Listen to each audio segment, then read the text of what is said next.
চারটা জিনিস বিচারের মাঠে মানুষের পক্ষে কথা বলবে।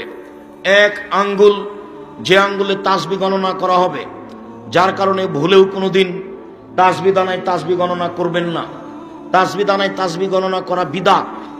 তাসবিহ দানায় তাসবিহ গণনা করলে আঙ্গুল বিচারের মাঠে কথা বলবে না। কোনো মুরব্বী যদি বলেন, আব্দুর রাজ্জাক সাহেব, আমি বয়স্ক মানুষ, আঙ্গুলে তাসবিহ গণনা করলে ভুল হয়, ঠিক আছে, আপনার মরা পর্যন্ত যদি একদিনও ঠিক না হয় তবুও নেকি পাবেন। কেন? এটাই রাসূলের পদ্ধতি। আঙ্গুলেই তাসবিহ গণনা করবেন, বিচারের মাঠে আঙ্গুল কথা বলবে। দুই, কালো পাথর, হাজরে আসওয়াদ, যদি টাকা বৈধ হয়, বৈধ টাকা দিয়ে হজ করেন, তাহলে কালো পাথর বিচারের মাঠে কথা বলবে। তিন, কোরআন বিচারের মাঠে আপনার পক্ষে কথা বলবে, বিশেষভাবে সূরা বাকারা, বিশেষভাবে সূরা আলে ইমরান, বিশেষভাবে সূরা মুলক।